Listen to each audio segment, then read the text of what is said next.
नमस्कार दोस्तों, स्वागत है आपका basic education by DP sir में। यहाँ हम पढ़ाई को आसान और मज़ेदार बनाते हैं, हर विषय की आसान और स्पष्ट जानकारी है।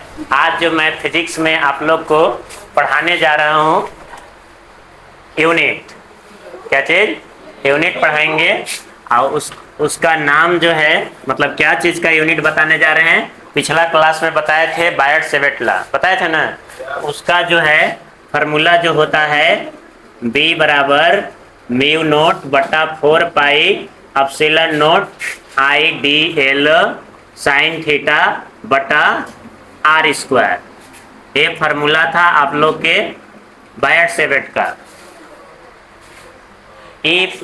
सुनिए इधर, तो यानी कहने का मतलब जो है कि यह जो फार्मूला है मैग्नेटिक फील्ड बराबर म्यू नोट बटा 4 pi epsilon naught mu naught बटा 4 pi I D L sine theta बटा आर स्क्वायर।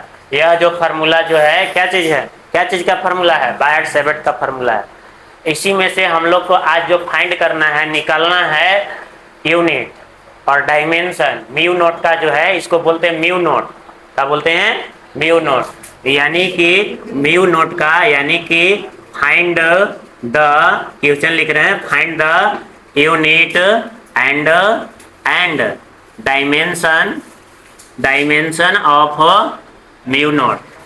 यह म्यू नोट को एक और नाम से जानते हैं, ठीक ना, परमिएबिलिटी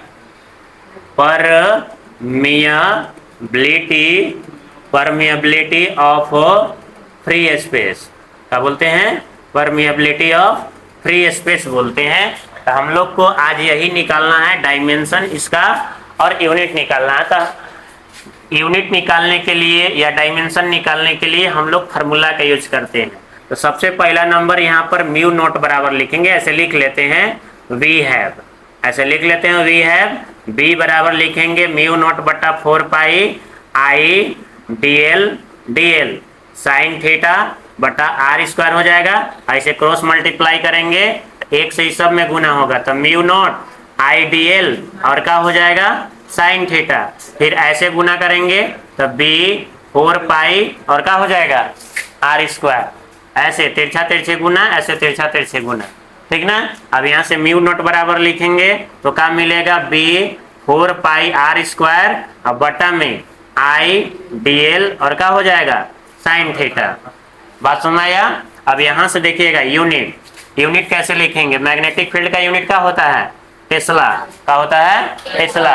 अब ये 4 का यूनिट नहीं होता है, पाई का भी यूनिट नहीं होता है क्योंकि कांस्टेंट टर्म है। अब कांस्टेंट टर्म का यूनिट नहीं होता है अभी है रेडियन यानी कि डिस्टेंस। ये क्या है, डिस्टेंस। तो डिस्टेंस का क्या होता है मीटर। अब यहाँ स्क्वायर हो जाएगा बटा आई मतलब करेंट का यूनिट क्या होता है एम्पियर। और डीएल मतलब लेंथ, ठीक ना। तो लेंथ का यूनिट क्या होगा मीटर। और साइन थीटा का यूनिट नहीं होता है, साइन कोस टैन इस सब का नहीं होता है। एगो मीटर से एगो मीटर खत्म हो गया था, टेस्ला मीटर हो गया। अब ये वाला कहाँ जाएगा ऊपर, ऐसे। तो एक यूनिट इस प्रकार से बन गया, बस में ना। लेकिन इस यूनिट से जो है हम लोग डायमेंशन नहीं निकाल सकते। हम लोग को डायमेंशन निकालने के लिए यूनिट जो चाहिए वो केजी मीटर पर सेकेंड स्क्वायर वाला ऐसा का चाहिए, केजी मीटर सेकेंड ऐसा वाला होना चाहिए। तो उसको निकालने के लिए यहीं पर देखना है। ये भी आप लोग के एग्जाम में दे सकता है, कोई गारंटी नहीं है। एक यूनिट इसका क्या होगा, इसका यूनिट क्या होगा, इसका क्या होता है मैग्नेटिक फील्ड का यूनिट। आप लोग के बताए थे कि मैग्नेटिक फील्ड का यूनिट क्या होता है, क्या होता है, पिछला क्लास में बताए थे ना यूनिट। तो उसके लिए हम लोग कौन फार्मूला यूज किए थे, इधर फिर से एक बार बता रहे हैं, इधर अलगे कि मैग्नेटिक फील्ड का यूनिट क्या होता है। तो मैग्नेटिक फील्ड का यूनिट निकालने के लिए हम लोग कौन फार्मूला यूज किए थे, क्यू वी बी, यानी कि फोर्स बराबर था ना q v B sine theta, निकाले थे ना। अब यहाँ से देखना है, यहाँ से क्या होगा यहाँ से b बराबर निकालेंगे तो f बटा का हो जाएगा क्यू भी और फिर क्या हो जाएगा साइन थीटा। पटाख से निकाल के बता रहे हैं, इसका हो जाएगा न्यूटन, मतलब ऐसे लिख देंगे डायरेक्ट केजी मीटर पर सेकंड स्क्वायर। अब एकर का होता है, इसका होता है आपका, ठीक ना, एम्पियर। चार्ज के का होता है एम्पियर सेकेंड, तब पर एम्पियर और पर सेकेंड हो जाएगा। अब वेलोसिटी ऊपर जाएगा तो क्या हो जाएगा, मीटर पर सेकेंड, लेकिन यहाँ पर सेकेंड होगा लेकिन पर मीटर हो जाएगा। अब यहाँ पर देखना, ये मीटर से मीटर कट गया, अब सेकेंड से ये वाला सेकेंड कट गया, तो क्या बचेगा, बी बराबर तो केजी सेकेंड स्क्वायर और पर एम्पियर, यही वाला यूनिट हो गया। मतलब मैग्नेटिक फील्ड का यूनिट क्या हो जाएगा, केजी और सेकेंड स्क्वायर पर एम्पियर हो गया। अब एक का होगा, इसका यूनिट मीटर स्क्वायर और करंट का क्या होता है, एम्पियर का होता है, और इसका क्या हो जाएगा, मीटर, और साइन थीटा का नहीं होता है। अब यहाँ से देख लीजिए आप लोग, ठीक ना, ये वाला ऊपरे ले जाएंगे तो केजी हो गया ना, केजी। अब एक बाद मीटर ऊपरे जाएगा तो एक कम हो जाएगा, तो पर, या प्लस में एक है तो ऊपरे माइनस में जाएगा तो क्या हो जाएगा, मीटर हो जाएगा। और फिर सेकेंड तो पर सेकेंड स्क्वायर हो गया। अब एम्पियर ऊपरे जाएगा, ठीक ना, तो प्लस में तो ऊपरे माइनस में, तो पर एम्पियर का हो जाएगा स्क्वायर। इस प्रकार से ये क्या हो गया, म्यू नोट का यूनिट हो गया। अब इसी से क्या लिखेंगे हम लोग, डायमेंशन लिखेंगे ना, तो यानी कि डायमेंशन लिखेंगे, डायमेंशन ऑफ क्या चीज, म्यू नोट, क्या हो जाएगा, एम एल टी के पावर माइनस 2 ए के पावर का हो जाएगा 2 ई का हो गया, डायमेंशन ऑफ म्यू नोट। बात सुना है कि नहीं। तो इस प्रकार से जो है हम लोग क्या करते हैं, डायमेंशन, तो मैग्नेटिक फील्ड का यूनिट निकालने के लिए ये टर्म इधर हम ऐसे इस प्रकार से किए हैं। बात समझ में आ रहा है कि नहीं। तो यानी कि ऐसे किए, ऊपर जाएगा माइनस में, ठीक है ना, अभी माइनस था तो प्लस में हो जाएगा, ठीक है। यानी कि इस प्रकार से हम लोग इसको यहाँ पर लिखते हैं, ठीक ना। एक बार थोड़ा मिला लेते हैं, केजी हो गया, ये ऊपर जाएगा, ठीक है, ऊपर जाएगा, एक कम हो जाएगा, ठीक है। तो इस प्रकार से जो है इसका यूनिट और डायमेंशन हो जाएगा।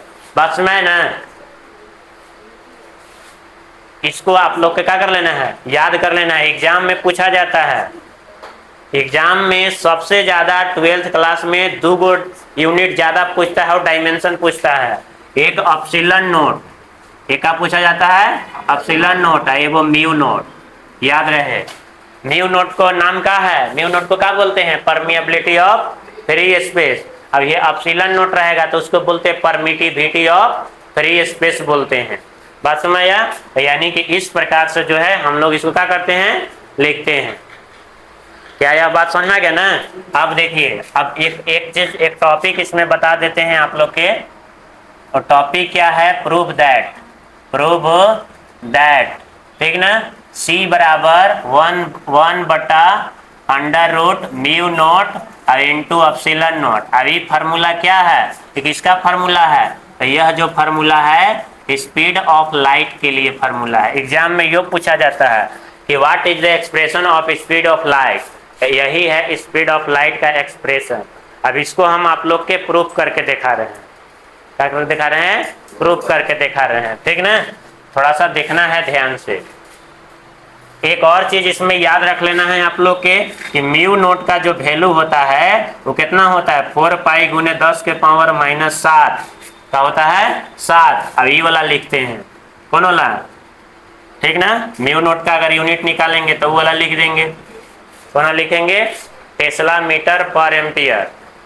इस प्रकार से इसको हम लोग लिखेंगे, ठीक ना। क्या लिखेंगे, टेस्ला मीटर पर एम्पियर लिख लेंगे हम लोग ऐसे, समझ में आ रहा है ना। तो इस प्रकार से जो है हम लोग इसको यूनिट में ऐसे लिख लेंगे। तो अब अगला नंबर देखिए, तो ये वैल्यू याद रखना है, क्या करना है, ये वैल्यू को याद रख लेना है कि म्यू नोट का जो वैल्यू होता है इतना होता है, कितना होता है म्यू नोट का। जैसे अपसिलन नोट का वैल्यू बताया था ना, 8.854 इंटू 10⁻⁻12 बताए थे कि नहीं।